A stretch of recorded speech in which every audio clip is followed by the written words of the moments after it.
Did you write this yourself? The bank teller raised an eyebrow, holding up the handwritten check like it was a piece of ancient parchment. I'm not sure our branch even accepts checks like this anymore, she said with a smirk.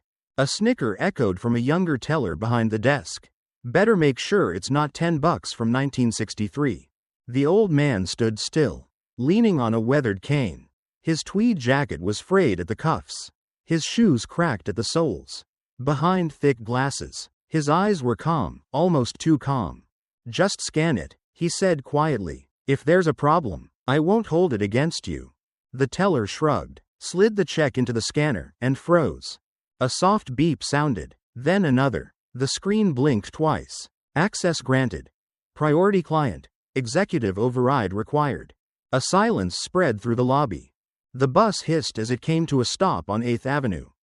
Brakes screeching like a weary sigh into the July morning air. When the doors folded open, a small crowd descended onto the sidewalk, students, tourists, construction workers in neon vests. And then came a man who looked like he belonged to another century. Walter Ellis stepped down from the Greyhound with deliberate slowness, one hand clutching a cane carved from walnut wood, the other carrying a canvas duffel bag worn thin at the seams. He was dressed in a brown wool blazer despite the heat, a pressed shirt buttoned to the collar, and a flat cap that shaded a face lined with decades of quiet distance. No one noticed him. That suited him perfectly. The air was dense with car horns, shouts, and the distant drone of jackhammers. Walter looked up at the towering skyline of New York City with no expression of awe. Only recognition. 41 years ago, he had walked this same street, back when his back was straight and Evelyn's hand was tucked into the crook of his arm. Back then, they had stayed in the Roosevelt Hotel, dined at Delmonico's once, and dreamed of a life not defined by numbers in ledgers or balance sheets. But life, as it often does, had other plans. Walter made his way slowly down the sidewalk, weaving through people who never turned to look. He passed storefronts, blinking billboards, endless scaffolding. He paused in front of a corner deli and checked his watch, an old gold Waltham from 1955. The kind you wound by hand.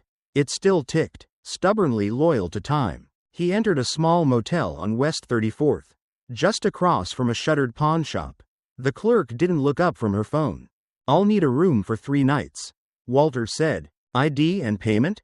She mumbled. Walter pulled a worn leather wallet from his blazer and placed a driver's license and a $100 bill on the counter.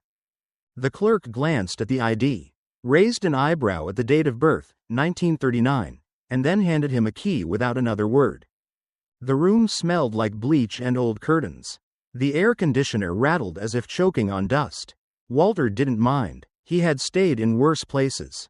What mattered wasn't comfort. It was purpose. He sat on the edge of the bed and opened his duffel.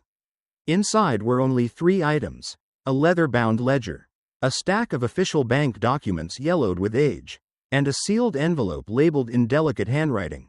For when you go back, Evelyn. He ran his fingers over her handwriting.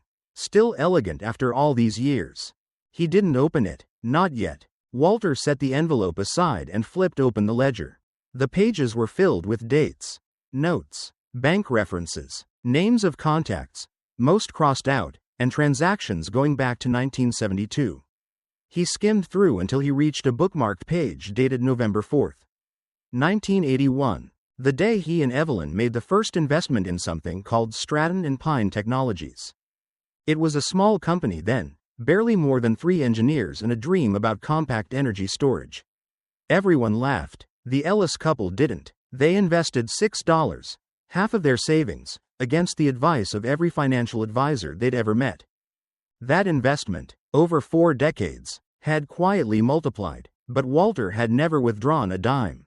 He wanted no dividends, no luxury, no headlines. Evelyn had told him once, real wealth is the kind that grows quietly. It doesn't need to be seen. He had lived by that. But she was gone now. And he had come back, not for the money, but for something else. He needed to prove that their belief meant something. The next morning, he asked the motel receptionist if she had a phone book. The young woman stared blankly. A what? A phone book? Yellow pages? She laughed. We haven't had those in years. Sir. Walter sighed. then walked 2 blocks to a public library. There, buried in a drawer labeled Archived Resources, he found a dusty Manhattan directory from 2018. It was enough. He copied down 6 addresses, local branches of a bank he had once helped fund from its infancy. A bank that, over the years, had swallowed smaller firms until it became the investment behemoth Everline & Sons. A name now known from coast to coast. He had never contacted them, never updated his mailing address, never even answered their quarterly letters. But he still had an account. And according to the final statement mailed to him in 2009, the last one before he moved into seclusion, the interest alone from that account had reached an absurd number. Walter closed the directory, folded the list of addresses into his pocket, and began to plan. He would visit a branch. He would write a check. He would see what the world remembered and what it had forgotten. But first, he needed to write the check. That night, under the flickering yellow light of the motel lamp, Walter reached into the ledger and removed a crisp bank check, unused, but still valid, from an original Everline checkbook dated 1981. The paper felt thick, serious. He dipped an old fountain pen into fresh ink and began to write. His hand steady. Pay to the order of. Self. Amount. $10,000. Memo. Evelyn's promise. Then he signed it with a full flourish. Walter H. Ellis. He placed the check inside an envelope, then folded Evelyn's letter and tucked it in with it. He slept soundly that night for the first time in months. Tomorrow, he would walk into the bank, not for money, but for remembrance. The glass doors slid shut behind Walter with a soft whoosh, and the bustling city faded away into the sterile hum of an air-conditioned lobby. The Everline & Sons Midtown branch gleamed with polished marble floors, brushed steel counters, and LED panels displaying currency rates and investment options. Everything smelled of modernity, leather, glass, technology. Walter stood still for a moment, taking in the surroundings. It looked nothing like the modest office he had helped fund 4 decades ago. Back then, the company's headquarters had occupied a rented third-floor walk-up in San Jose, with buzzing fluorescent lights and squeaky folding chairs. But it wasn't the office that had mattered, it was the vision. Stratton and Pine Technologies, as it was called then, had aimed to revolutionize energy infrastructure in underserved communities. They were small, but their ambition was nuclear. Walter and Evelyn had believed in them when no one else did. He shook the thought away and walked to the waiting line, his cane tapping softly on the tile floor. 3 people stood ahead. 2 were glued to their phones. And the third, a man in a suit, glanced impatiently at his Rolex. Walter didn't mind waiting. He never had. When his turn came, he was greeted by a young woman in her 20s. Her dark hair tied in a tight bun. Her name tag read, Kelly. "Good morning, sir. How can I help you today?" she asked, flashing the kind of smile that barely reached her eyes. Walter reached inside his coat and pulled out the envelope. With great care, he laid the check on the counter. "I'd like to cash this," he said simply. Kelly picked it up and blinked. It wasn't just old, it looked ancient. Did you write this yourself?" she asked, her tone teetering between amusement and suspicion. "I did," Walter said, steady. "This check is handwritten, and dated. Wait, is that original paper?" She turned it over like it might crumble in her hands. "I haven't seen one of these outside a museum." From the neighboring desk, another teller, Jason, leaned over and grinned. "What is it, $100 from the Kennedy administration?" Kelly giggled. "I'll see if I can get the system to read it." "Just a second, sir." Walter said nothing. He simply nodded, hands folded over the handle of his cane. Kelly slid the check into the digital scanner with an exaggerated slowness, as though it might catch fire. The machine beeped once, then again, then the screen flashed. She frowned. I think something's wrong with the system." On the screen in front of her, a blinking message appeared in red. "Accessing LEVEL0 legacy account. System locked. Manager override required." Kelly blinked. "That's weird." Behind her, the printer whirred and spat out a hard-copy document she didn't recall triggering. Jason glanced over. "That's not normal." Before she could respond, a door near the back office slammed open. Clara Jenkins, the branch manager, stormed out with a file folder in hand and urgency in her step. She was in her late 40s. Always sharp, always composed, but now her face was pale. Who scanned a check for Walter Ellis? She demanded. Kelly raised her hand slowly. Me. Clara approached the desk, her eyes locking on the old man standing quietly before them. She looked at the name again. Her lips parted slightly. Mr. Ellis, she said, almost reverently. Sir, I didn't expect. Walter looked at her with calm, unfazed eyes. I'm not here to cause a scene, he said. I just want to process a check. Nothing more. Clara straightened. You're not causing a scene. She stopped herself. Then, lowering her voice, she said, would you mind stepping into the private client room? Just for a moment? Kelly stared, stunned. Jason mouthed what the hell as Walter nodded, picked up his envelope, and slowly followed Clara toward a frosted glass door at the side of the lobby. The door clicked shut behind them. The room was quiet, clean, minimalist. A round table sat in the center, flanked by 2 leather chairs. A touchscreen monitor glowed softly on the wall. Clara offered him a seat. Can I get you water? Coffee? No need, Walter said, settling in. You seem shaken. Clara sat across from him. Mr. Ellis, forgive me. I wasn't even sure you were alive. He let out a soft chuckle. That's fair. She opened the folder. Inside were pages printed in all caps type. Account ledgers. Asset summaries. Old memos from executives. Do you know what your current net position is? Walter raised an eyebrow. I haven't looked in years. She cleared her throat. According to our records, your equity holdings, due to compound reinvestments and valuation adjustments, place your net worth at approximately $374 million. Walter said nothing. Clara continued, voice trembling. What's more, your original investment agreements were signed under TIER 0 legacy privileges, meaning no transaction over your account can be made without your explicit signature. Sir, you're one of our foundational stakeholders. And yet, Walter said dryly, your teller thought my check was a joke. Clara's face flushed with embarrassment. I apologize. They had no idea. He waved a hand gently. That's the point. I came here to see what the world remembers. He reached into his envelope and pulled out Evelyn's letter.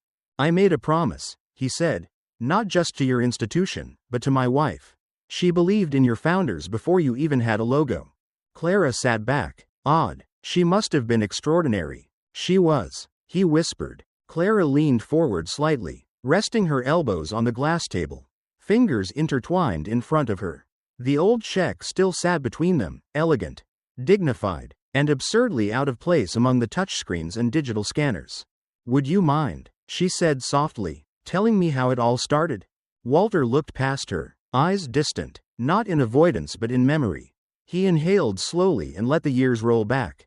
It was 1979. He began. San Jose was little more than warehouses, trailers, and endless fields of burnt grass. Evelyn and I were living in Oakland then. She was teaching history at a public high school. I'd just left a job as a junior accountant at a utilities firm that had lost its soul to corporate takeovers. He smiled faintly. She used to say I was too stubborn for the times. That's why we got along. Clara listened, quiet. One afternoon, we were invited to a potluck by a friend of a friend, someone who worked in early-stage engineering. The garage we met in was small, packed with whiteboards and half-disassembled prototypes. That's where we first heard the name Stratton and Pine. They weren't a bank back then? Clara asked. Walter shook his head. They weren't even a company yet. Just an idea. 2 kids, barely 30, with notebooks full of diagrams and more passion than sense. They believed energy should be decentralized, stored, shared, and safe. It wasn't about profit then, it was about purpose. He paused. And Evelyn, she saw something in them. After everyone else had left that night, she turned to me and said, if you ever bet on anything in your life, Walter, bet on this. Clara leaned back in awe. So you invested? We gave them $6,000. Everything we had saved. They used it to file incorporation papers, buy equipment, and lease that tiny space above the appliance store. He opened his duffel and pulled out the leather-bound ledger. It was heavy, well-preserved, its pages yellowed but crisp. This, he said, laying it gently on the table, is the only full record of the original investment structure. It contains hand-signed notes from each founder, meeting logs, growth projections, and the first time they received outside funding. Clara's eyes widened as he flipped open the book. These signatures, he said, pointing to a page dated January 3, 1980, belonged to Charles Stratton and Eleanor Pine. They each signed in ink. I watched them do it. She gently reached out but didn't touch the page, only observed. Why handwritten? She asked. You must have had access to typewriters, even early processors. Walter smiled. Evelyn and I believed in tangibility. Digital records can vanish, corrupted, erased, rewritten. Ink lasts. It's an act of trust and responsibility. He turned another page. In 1983, when the company nearly folded after a patent dispute, it was this ledger that proved the equity structure in court. They had lost their original filing documents in a fire. But I had my copy. You saved the company, Clara whispered. Walter waved the thought away. They saved themselves. I just made sure no one could rewrite the truth. He looked up. That was always the point of the ledger, not to hold anyone accountable, but to protect the integrity of the journey. For a moment, the two sat in silence. Then Clara asked, You haven't updated your file in decades. Why come back now? Walter exhaled. Because Evelyn made me promise. When she fell ill, before her final surgery, she gave me a letter. Told me there would come a time when I'd have to return. Not to claim anything, but to remind the people here where it all began. He reached into his coat and placed the folded envelope beside the check. I still haven't opened it, he admitted. Maybe I'm afraid, maybe I don't need to. But I knew I had to come back. Clara opened her laptop and quickly accessed the internal system. After bypassing 4 levels of clearance, she finally pulled up Walter's account profile. What she saw made her heart race. Mr. Ellis, your holdings are now woven through 5 divisions of Everline's operations. You have silent board voting privileges, veto rights on asset restructuring, and access to confidential R&D portfolios. Walter blinked slowly. I didn't ask for any of that. No, she said, but the system recognized your legacy stake. It protected it all these years. He gave a small nod, more accepting than surprised. That was Stratton's design. Charles always said, true founders build systems that don't need babysitting. Clara stared at the ledger again. There are things in this book the current board would kill to get their hands on. She murmured, I'm not here to make threats. Walter said gently, I'm here to fulfill a promise. 1 check, nothing more. But what will you do after? He paused. I'm thinking about that. Walter's fingers hesitated over the envelope like a man approaching a door he wasn't sure he wanted to open. The edges of the paper had yellowed gently with age. Her handwriting, delicate and looping, had faded only slightly over the decades. It read simply, For when you go back. Evelyn. Clara said nothing, sensing that the moment didn't belong to her. She watched with a quiet reverence as the old man carefully peeled the seal. Not tearing it but unfolding it the way one might open a pressed flower or a brittle photograph. Inside was a single page, 1 sheet of cream-colored stationery, lined and still faintly scented with lavender. He unfolded it, his hands trembled, but not from age. He began to read, aloud but softly, as though to her, and to himself, and to someone no longer present. My dearest Walter, if you're reading this, then you've kept your word. And I'm not surprised. You were always better at keeping promises than I was at keeping receipts. I imagine the world looks different now. Maybe they don't write checks anymore. Maybe they don't read books. But I know one thing. You've outlasted most of them. I asked you to go back not because I thought you needed the money, or the recognition, or closure. You already had those, even if you never wanted them. I asked you to go back because the world forgets. And people like you remind it. Remind them that what matters most isn't the account balance. It's the belief that built it. You always believed in people, not systems. Not numbers. Not even success. Which is why I know you'll understand the last thing I'm asking. I want you to take a portion of what we built and turn it into something new. Something that grows from the ground up, just like we did. There are women in this country, Walter, brilliant, brave, burning with ideas, who have no one to bet on them. No one to walk into their broken garage and say, yes, I see you. Be that person again. Take that ledger. Take that stubborn ink of yours.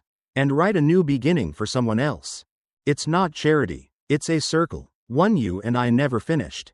Love, Evelyn. By the time he finished, Walter's voice had dropped to barely more than a whisper. He folded the letter and held it against his chest. Clara blinked rapidly, turning away slightly as if to give him a private moment. When she turned back, he was still. Would you like a copy made? She asked quietly. He shook his head. No, it's not for records. It's for remembering. After a long silence, he straightened his spine. She always saw what came next. Even when I couldn't. We built something once. Now, she wants me to build again. Clara nodded. I think the world needs that more than ever. Walter looked down at the check. $10,000. It's a drop in the ocean. But it's a beginning, Clara said. He gave a small smile. That's what she believed too. He looked at her, eyes sharper now, more focused. Tell me something, Clara. If someone wanted to create a fund, anonymous, targeted toward women-led startups, community-focused, could your bank do that? Her eyebrows lifted, then furrowed. Technically, yes, with the right legal scaffolding. But a fund like that would require trust clauses, stewardship committees, periodic reviews. He nodded. Then help me do it. But not in my name. In hers. Clara blinked. In Evelyn's? Walter smiled. She was the visionary. I was just the accountant. He opened the ledger and turned to a blank page. Slowly, carefully, he began to write. The Evelyn Fund, for quiet fire starters. Beneath it, he added, initial capital, $10, to be matched and grown over time. Purpose. To empower the unseen builders of tomorrow. Clara watched, stunned. She'd seen 1,000 documents, contracts, and digital sign-offs, but nothing like this.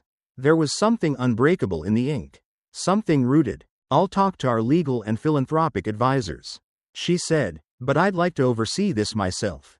You already are, Walter said. You're listening. That's where it starts. There was a pause, and then she added, Would you consider speaking to our board? They don't know where this institution came from. Not really. They should hear it from you. Walter chuckled. They'd laugh at an old man with a fountain pen. Clara shook her head. Not when they see what's behind the signature. The bank lobby had changed. It wasn't the lighting, or the marble floors, or the electronic display screens. It was the air, subtle, but unmistakable. Something had shifted. Respect had entered the room like a quiet storm. Walter Ellis stood at the teller window once more. But now, eyes followed him not with curiosity or ridicule, but with deference. Kelly, the young teller who had once chuckled at his handwritten check, now stood up straight behind the counter. Her eyes flicked to his face, searching for a signal, anger, perhaps, or judgment, but Walter only smiled gently and laid the same check before her. I believe this belongs to you, he said. Kelly swallowed, nodded, and with slow, deliberate care, lifted the check from the counter like a sacred document. Clara stood nearby, not interfering, just observing, hands folded, back straight. She had briefed her team during the last hour. After Walter returned to the lobby, no one had argued. If anything, there had been a sense of awe. Kelly inserted the check into the scanner again. And this time, the machine did not blink red. Instead, the system, already authorized by Clara's executive override, verified the document with a quiet ding and presented a confirmation screen. Transaction authorized. TIER 0 account. Legacy priority. Kelly looked up. Would you like this withdrawn in cash, Mr. Ellis? Walter chuckled. No, thank you. A transfer will do. To which account? He handed her a small card, a temporary holding account Clara had created for the Evelyn Fund. Still in early setup stages, but with the proper compliance boxes ticked. A $10,000 seed. As promised, he said. Kelly paused, then typed the routing numbers. The screen displayed. Transfer complete. She printed the receipt, placed it into a fine envelope, and handed it over with both hands. Mr. Ellis, I'm truly sorry for earlier, she said. Walter shook his head. You weren't wrong to laugh. The world taught you what to expect, and I just didn't fit the picture. Kelly looked down, ashamed. But, he continued, the best people are the ones who learn when new pictures are worth looking at. She blinked, nodded, and stepped back with a respectful bow of her head. Walter turned toward the exit. He moved slowly, not from weakness, but with the steadiness of someone who knew how to walk through history. Clara joined him by the doors. The fund's in motion. Our legal team will begin formal documentation tomorrow. I've spoken to our community investment division. They're intrigued. More than intrigued. Walter raised an eyebrow. They think it's good PR? They think it's necessary course correction. She replied. Some even said, long overdue. He smiled. That's Evelyn's doing. No, Clara said. That's yours, for keeping her voice alive. They exited the bank into the fading afternoon light. Outside, the city remained unchanged, horns honking, people rushing, taxis weaving through traffic. But Walter felt something different. For the first time in years. He wasn't just a relic. He was a ripple. They stood silently for a moment before Clara spoke again. You mentioned earlier, this wasn't just a visit. That this was a kind of ending. Walter looked toward the skyline, eyes narrowing at the golden flare of the sun behind the skyscrapers. I thought it was, he said. I thought this would be the last thing. Close the ledger, deliver the promise, disappear again. And now? He reached into his coat, pulled out a fresh page from his ledger, and looked at the heading he had written only an hour before. The Evelyn Fund, for quiet fire starters. There's more to write, he said. Clara smiled. I think the board would love to hear your story. She offered again, not as an investor, but as the man who never cashed out. Walter shook his head gently. Let me start the fund. Let me walk with it a little. Then, maybe. She nodded. I'll be waiting. They said goodbye at the corner. Clara returned to the branch, while Walter turned down 34th Street, cane in hand, moving slowly but with quiet purpose. He didn't take a cab. Didn't call for a car. Instead, he walked 4 blocks west to the Hudson River, where the breeze off the water carried the smell of salt and iron. He found a bench, one Evelyn had once loved, and sat. The sun dipped lower. A child rode past on a red scooter.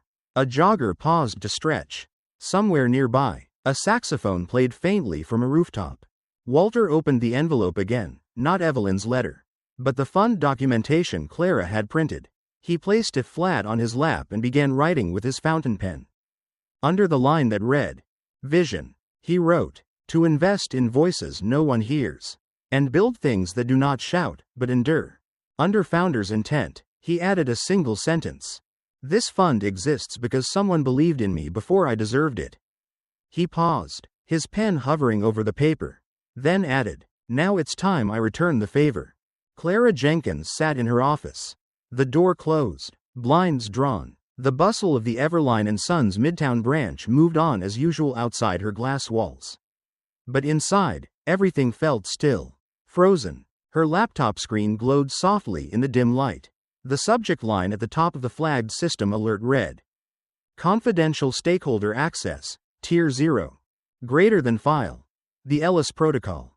She hovered her cursor over it for a long moment, uncertain. Even with her clearance as branch manager, Tier 0 files weren't part of normal operations. They existed in theory, in buried policies and whispered training sessions, but no one she knew had ever actually opened one. Until now, she clicked. A second warning popped up. By opening this file, you acknowledge responsibility for handling privileged foundational documents related to the structural governance of Everline & Sons. Clara typed in her multi-authentication key and leaned forward as the file decrypted. What appeared on the screen wasn't just a report. It was a revelation. The Ellis Protocol, prepared by Walter H. Ellis, April 14, 1983. Classification. Internal Ethics Safeguard Directive. Clara scrolled down slowly. There were scanned handwritten pages, typed transcripts, original board memos, and a personal letter addressed to the founding partners of Stratton & Pine Technologies. Walter's voice echoed in the letter like a lighthouse in fog. If this institution ever strays so far from its purpose that its people can no longer see the value of those it serves, then the system must be made to remember. That is why I ask, no, require, that this clause remain buried until needed. The core of the document outlined a contingency plan Walter had personally drafted during the company's early growth period. It was written at a time when Stratton and Pine was still evolving, still fragile. He had foreseen what most never do, the risk not of collapse, but of corruption. The protocol described a stakeholder-triggered ethics audit if specific thresholds were breached, including excessive risk exposure in speculative markets, a dissolution mechanism tied to legacy investor rights if the company deviated too far from its founding mission, and most alarmingly, a veto power, sleeping authority, granted to the last surviving Tier 0 founding investor. That authority, Clara realized with a chill, now resided with Walter. She sat back in her chair, stunned. He could, if he chose, initiate a full internal investigation into current corporate practices. He could even, with proper counsel, freeze or redirect capital from any division that violated his original charter. The bank's modern leadership had no idea. She knew what would happen if this surfaced publicly. Everline's executive board, which had ballooned over the years into a risk-heavy, bonus-driven machine, would panic. There would be lawyers, whispers, press. Clara pulled her reading glasses off and rubbed her temples. It wasn't just money anymore. Walter Ellis wasn't just a relic from the past. He was now, legally and structurally, one of the most powerful people inside the institution.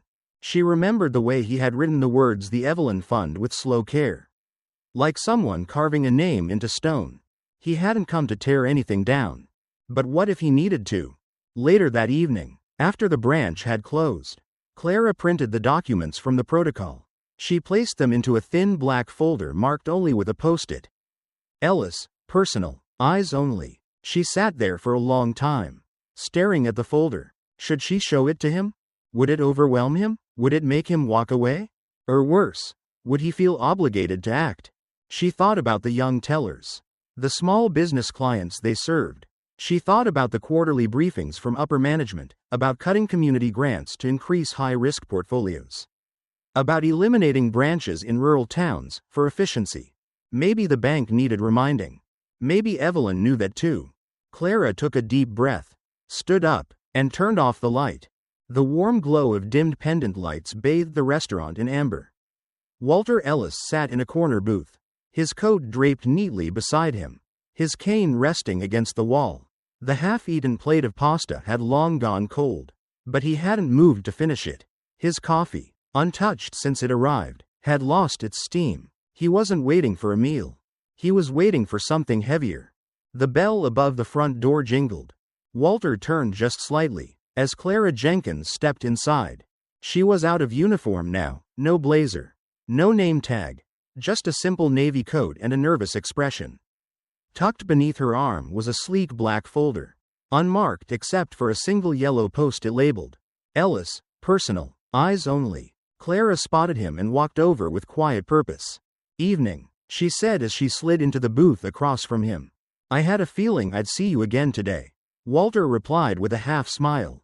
Clara placed the folder on the table, then sat back and folded her hands. "I debated all afternoon whether or not to bring this to you," she said, "but I think Evelyn would have wanted you to know."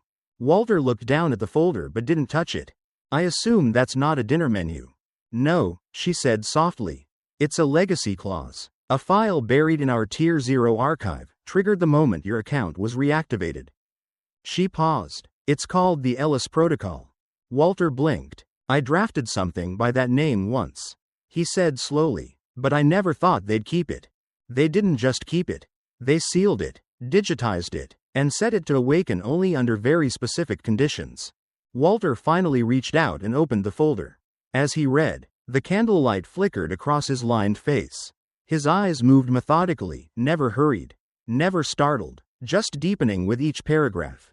Clara didn't speak. She let him take his time. When he reached the final page, he closed the folder gently and exhaled. "I wrote this when I still thought idealism could be structured," he said quietly. "The company was growing so fast. We didn't have the safeguards. So I wrote one, out of fear. Out of love, too, but mostly fear." He looked up at her. "This protocol gives me more power over Everline than I ever wanted. More than I think is safe for any one person to hold."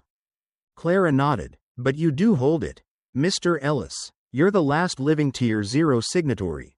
That gives you, technically, the right to audit every private investment arm, suspend operations under ethics breach review, and even revoke control from the current board. Walter sat back and tapped the folder once. Power without accountability is what brings companies down, he said, and yet, here we are, with a chance to use it for something different. They both went quiet as the waiter brought 2 fresh cups of coffee. Clara declined food. Walter simply nodded his thanks and waited until the man walked away. What would you do in my place? He asked suddenly. Clara blinked. That's not my decision to. I know, Walter said, but I trust your voice. So, pretend it is your decision. Clara thought for a long moment. The restaurant hummed around them, forks clinking on porcelain, a couple whispering over wine, the faint scratch of a violin from the kitchen radio. I think, she said finally, I would use it, but not to destroy, not to punish. She leaned forward. I'd use it as leverage. Not a sword, but a signal. To make the board look inward. To remind them that a company is more than quarterly earnings. It's people, purpose, promises that haven't yet expired. Walter's eyes crinkled with something between amusement and admiration. Not a sword, but a signal. That sounds like something Evelyn would have said. Clara smiled. Then I think I'm on the right path. Walter looked down at the folder again. The question isn't whether I can pull this lever. It's whether I can carry the consequences of doing so. He paused. And whether I'm the right one to carry them alone. Clara tilted her head. You don't have to be alone. They both sat with that thought for a while. The coffee cooled. The candle flickered lower. The restaurant began to empty around them. Finally, Walter placed the folder back on the table and slid it toward her. I'll authorize access to the full archive, he said, but I want everything reviewed by you first. No board lawyers, no PR executives, just you, and a team you trust. Clara nodded slowly. And once we understand what's there, Walter continued, we present the board with 2 options, evolve or be exposed. A beat. Are you ready for that? He asked.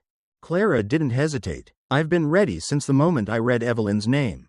Walter gave a single, firm nod. They stood together, walked to the front, and stepped out into the cold night.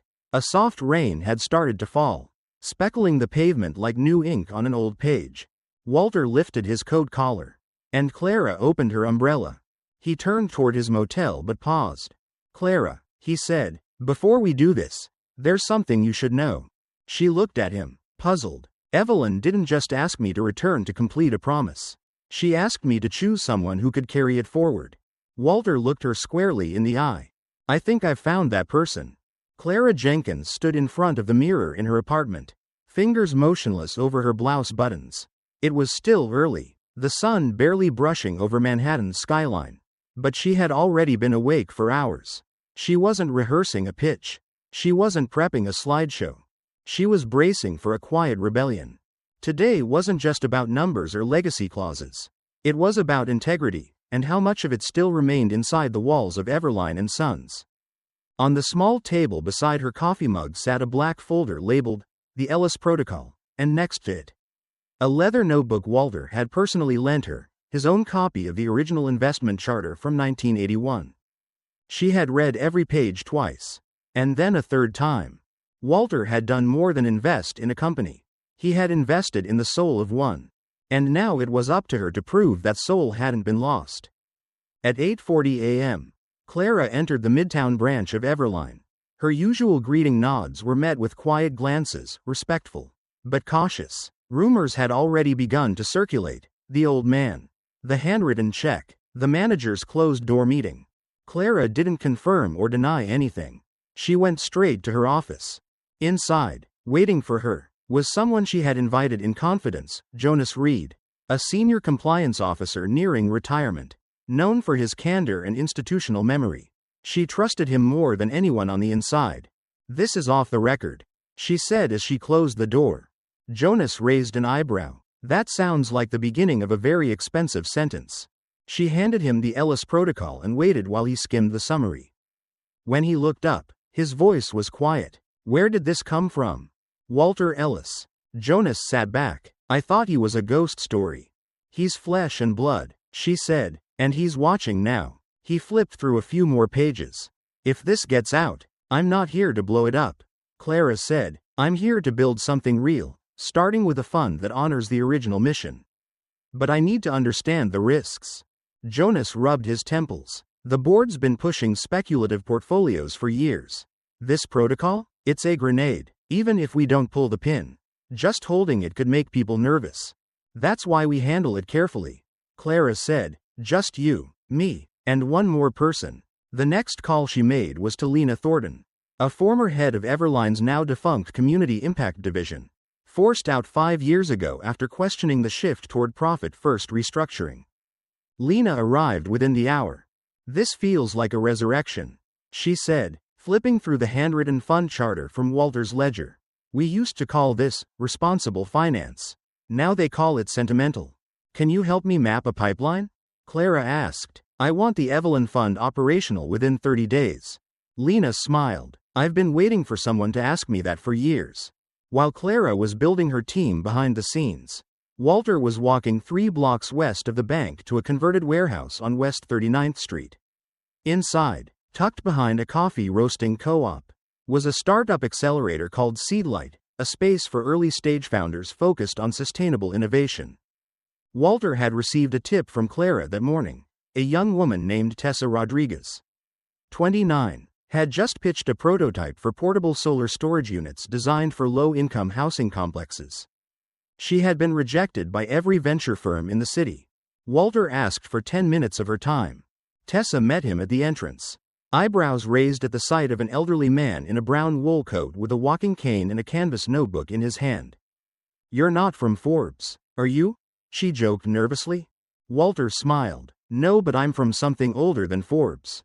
He sat with her in the tiny conference room, listening intently as she explained her vision, not in buzzwords, but in clarity. Energy equity, accessibility, long-term utility. Who invested in you so far? He asked. Tessa laughed. My mom. She sent me $50 last week and said, don't eat it all. Walter smiled faintly and opened his notebook. He turned to a blank page, wrote, Tessa Rodriguez, Evelyn Prospect number 1, and then underlined it. Tessa watched, confused. What does that mean? It means someone just believed in you. By late afternoon, back at the bank, Clara had finalized the internal compliance review of the Ellis Protocol. Jonas had confirmed its legality. Lena had drafted a pipeline strategy. Now, it was time. The quarterly board meeting was scheduled for the next day, but Clara wasn't going to wait. She stood outside the elevator, folder in hand, waiting to ride up to the top floor. The air was still. She wasn't afraid of confrontation. She wasn't even afraid of failure. What scared her was that nothing might change. But then she remembered Evelyn's letter. Remind them that what matters most isn't the account balance. It's the belief that built it. The elevator doors opened. She stepped inside. The elevator doors parted with a quiet chime as Clara Jenkins stepped into the executive floor of Everline & Sons.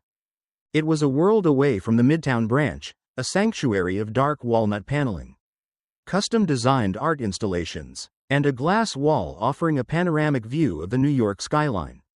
A receptionist glanced up from behind a frosted glass desk, her expression neutral. I'm here for the board, Clara said. They're in a private session. The woman replied, I know. They'll want to hear this. Without waiting, Clara moved down the corridor, her heels tapping softly against the stone floor. Her hand gripped the black folder tightly, the one containing the Ellis Protocol, Walter's original handwritten ethics clause, and a formal proposal for the Evelyn Fund. She wasn't nervous now. She was focused. She reached the heavy oak doors of the boardroom and knocked once, then pushed them open. 12 heads turned as she entered. Most of them wore practiced smiles, some surprised, some polite, and 1 or 2 already annoyed. Clara, said Howard Bricks, the CFO, leaning back in his leather chair. This is an executive meeting. Can it wait? Clara placed the folder on the table, then looked around at them. I'm not here as a branch manager.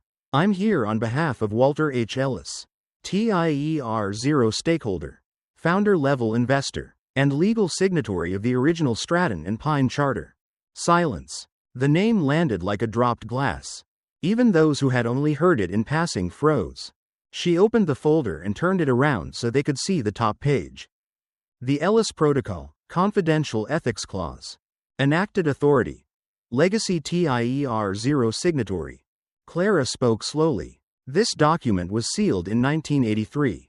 Bound to Walter Ellis's account with instructions to remain dormant until either the account was reactivated or substantial deviations from mission principles were detected within corporate investment practices. She flipped to the second page. In accordance with this protocol, Mr. Ellis retains the right to initiate a full ethics audit, suspend operations of specific investment arms, and, if necessary, submit a veto of board decisions that violate foundational mission clauses.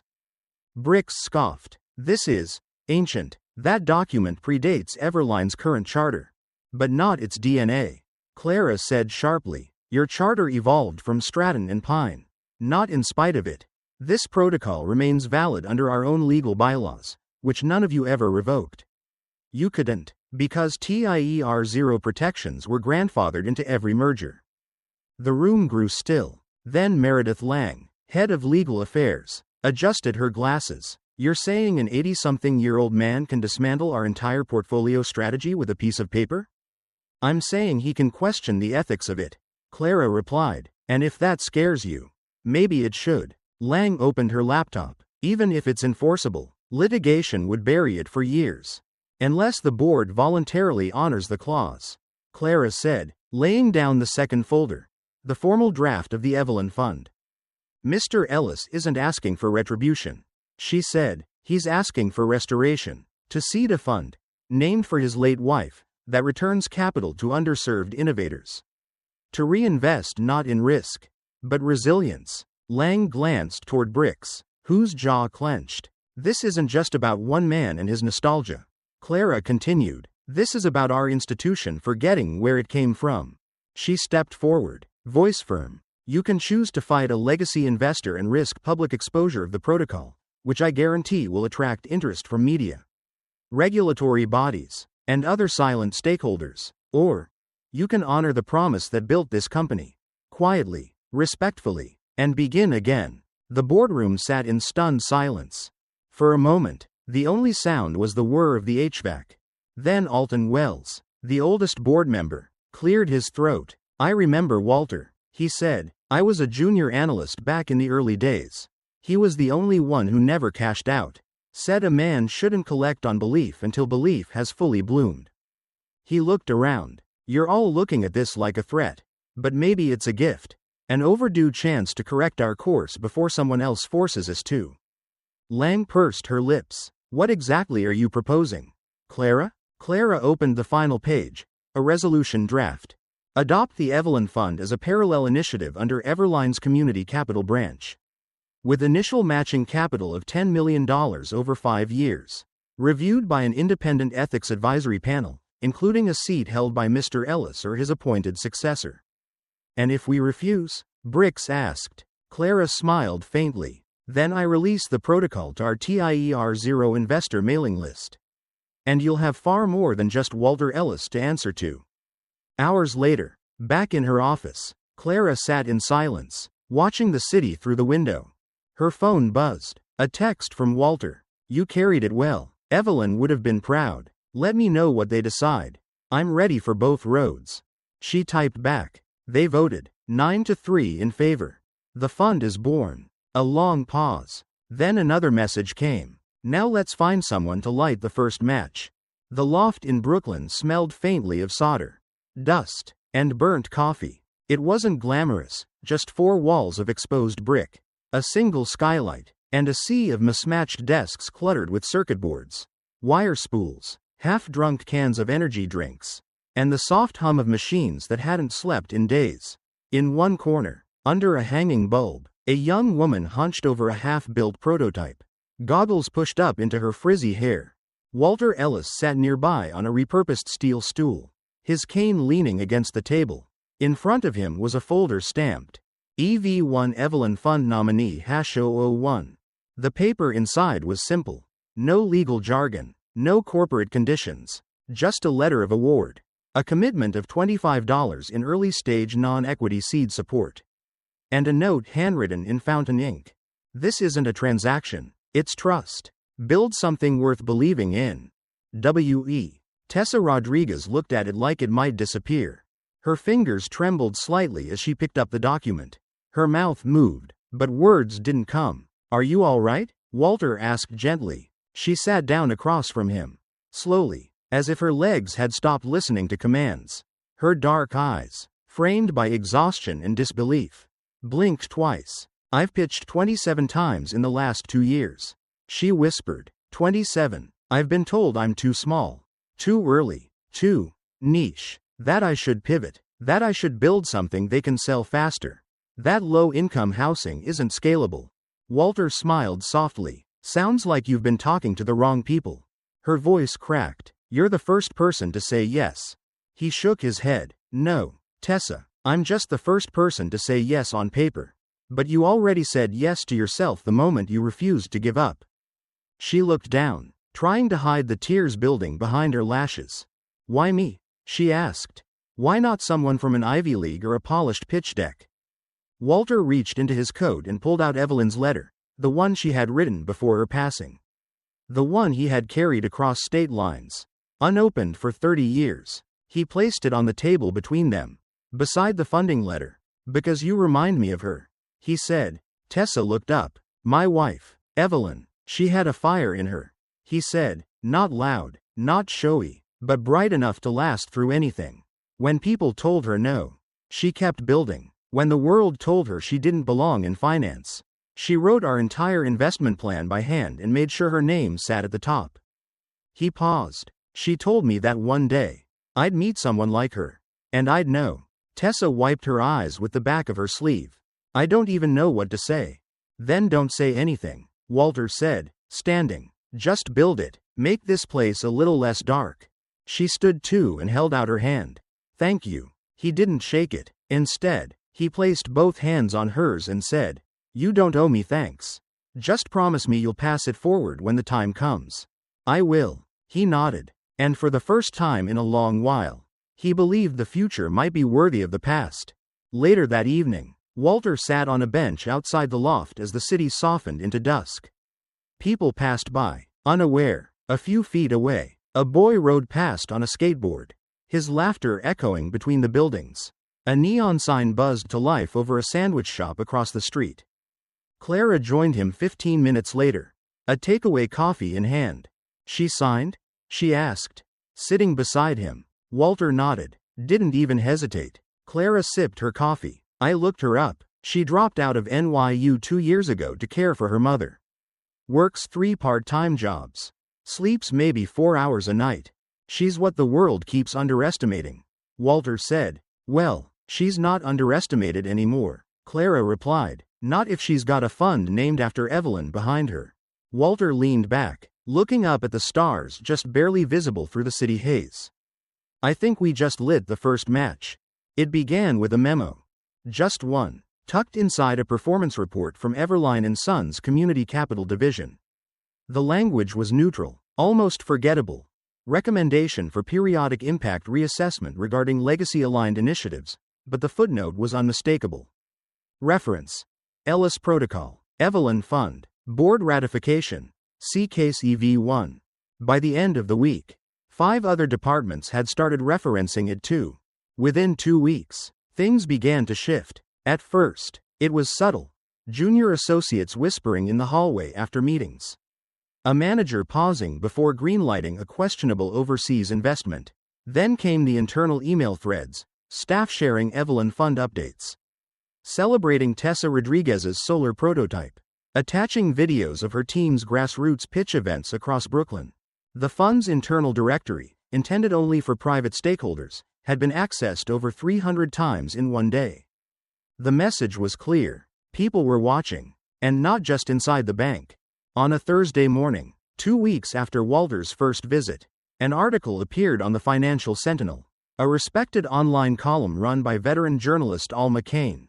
Title: "The Ghost of Everline's Past: How a Forgotten Founder is Rewriting the Future of Finance."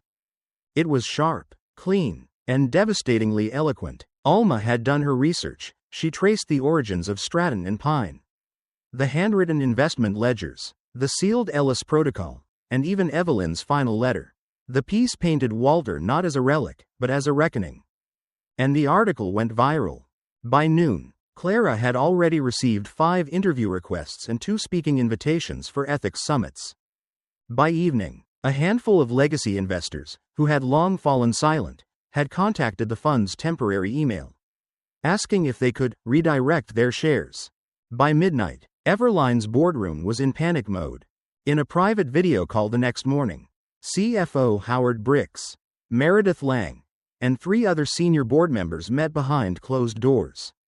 "He's a risk," Bricks said flatly. "He's turned our internal values into a public spectacle." Lang adjusted her glasses. "And he's gaining traction, quietly, but fast. We underestimated him." "Then let's correct that," Bricks said. "We can't touch the fund. Not directly, but we can control the narrative. Discredit the process. Paint this as a nostalgia-driven PR experiment." Lang frowned. "You want to smear Walter Ellis?" "Not smear," Bricks said, "but if he's seen as unstable, disconnected, emotionally compromised, then the protocol he reactivated will seem like a mistake." "And Clara Jenkins? She'll go down with him." Lang didn't respond immediately. Instead, she clicked her pen 3 times. "Do you realize," she said softly, "how much of our board policy is vulnerable if that protocol becomes precedent?" "Exactly," Bricks replied. "That's why we do this now." Back at his motel, Walter had just finished writing a new page in the Evelyn Fund ledger. The title read, "Ripples are the beginning of waves." He closed the notebook and looked up as Clara knocked and stepped inside. Her coat still wet from the light spring rain.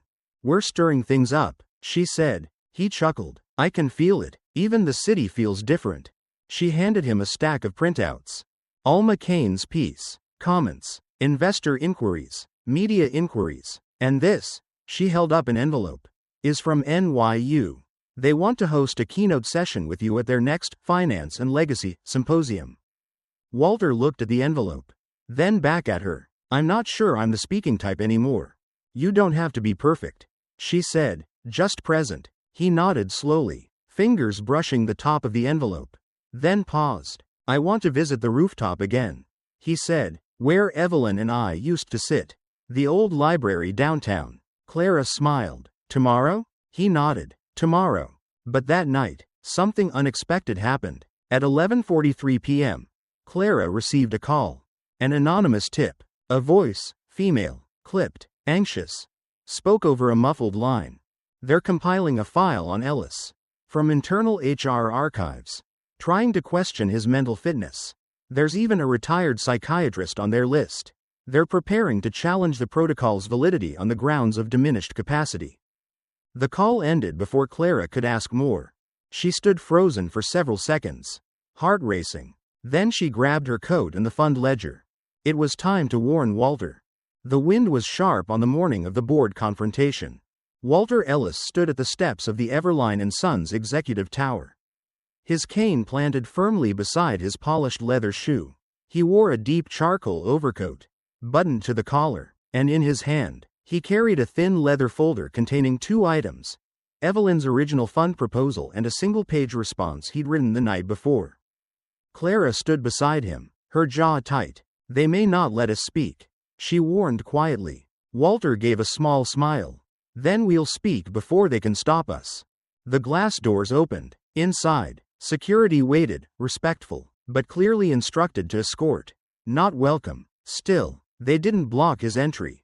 Walter's name was now too visible, too weighty, too embedded in the company's narrative to ignore. The boardroom was already in session when they arrived. The long mahogany table gleamed under pendant lights. 12 figures sat on either side, flanked by legal advisors and assistants. At the head sat Howard Bricks, hands steepled before him like a man preparing for war. Meredith Lang glanced up from a tablet, her lips pressed into a flat line. The others looked between Walter and Clara, expressions ranging from curiosity to discomfort to caution. "Mr. Ellis," Bricks said, standing, "we appreciate your presence, but this is a closed session regarding internal governance and legacy stake accountability." Walter walked to the center of the room, calm and deliberate. "I understand," he said, "but when your internal governance rests on my name, I believe I've earned a chair." He pulled one out and sat without invitation. Clara remained standing behind him. Like a silent sentinel, Bricks cleared his throat. The board has received legal advisement that questions the enforceability of the Ellis Protocol due to its age and the potential mental fitness of its author. Walter nodded slowly. You're trying to claim I'm too old to remember what I built. There was an awkward silence. Lang spoke. It's not personal, Mr. Ellis. It's procedural. You've re-entered the company after decades of silence. There are concerns, reasonable concerns, about clarity of intent. Walter leaned forward. My intent has never changed. I didn't come back for control. I came back to fulfill a promise. And you, all of you, are now trying to erase the only safeguard we left behind. He paused. Let the silence settle. Let me ask you something. Do you know why we wrote the Ellis Protocol by hand? Why we sealed it with physical signatures and made it nearly impossible to tamper with? No one answered. Because we knew the time would come when people would forget what mattered. Not because they're evil, but because they'd be busy, successful, distracted. You didn't destroy the soul of this company, you misplaced it. Evelyn saw that, and she trusted that one day, someone would find it again. Lang adjusted her glasses, but didn't speak. Walter reached into his folder and pulled out a single sheet of paper, the one he'd written the night before. I've reviewed your legal filings, your memos, your doubts about my capacity. He set the sheet on the table. So let me make this simple. I am officially relinquishing my veto authority under the Ellis Protocol, only if this board commits to the permanent protection and independent oversight of the Evelyn Fund. He glanced around the room. Don't do this for me. I'll be gone before long. Do it for the people who will never sit in this room, but who will build things that could outlast all of us. The room went quiet. Then something unexpected happened. Alton Wells, the oldest board member, stood. I second Mr. Ellis's terms. He said clearly. I move to vote on fund protection status and appointment of an independent ethics chair. Lang's brow furrowed. This is highly irregular, but not illegal. Alton countered. He turned to the rest of the board. You all know what this company used to stand for. What it could still stand for. If we let this die, it's not Ellis who'll be forgotten, it's us. A pause. Then someone else raised a hand. Then another. In the span of minutes, the board had moved, seconded, and passed the motion. 8-4. The Evelyn Fund would be protected. Walter nodded once, quietly, and closed his folder. Without another word, he stood and walked from the room. That afternoon, back in Brooklyn, a soft crowd gathered under a string of lights in the courtyard of Tessa Rodriguez's prototype demo. There were no suits, no champagne, just engineers, neighbors, teachers, and a few students from the local community college. They watched as she powered up a small cluster of solar units, each one no larger than a lunchbox, connected to a mock apartment unit with working lights and essential appliances. When the switch flipped and the lights came on, people cheered. Tessa grinned, her hands shaking slightly from adrenaline. Across the courtyard, Walter stood in the back, his hat tucked beneath his arm. Clara approached him, camera in hand. She's going to change things, she said. She already has, Walter replied. The next day, her prototype landed on the local news. 2 days later, 3 major publications had picked up her story. By the end of the week, 5 other female-led startups had submitted proposals to the Evelyn Fund. The ripple had become a wave. 1 week later, Walter returned to the rooftop of the old library Evelyn had loved. The building was now half abandoned, but the roof was still open to the sky. He brought with him 2 things, her letter, and the final page of his ledger. As the sun dipped low over the skyline, bathing the rooftops in gold and lavender, he read her letter again. When he finished, he opened the ledger to the last page and wrote, "Legacy is not wealth, it's the belief we leave behind." He closed the book gently and looked up, and for the first time in a long time, he felt that the promise had truly been kept.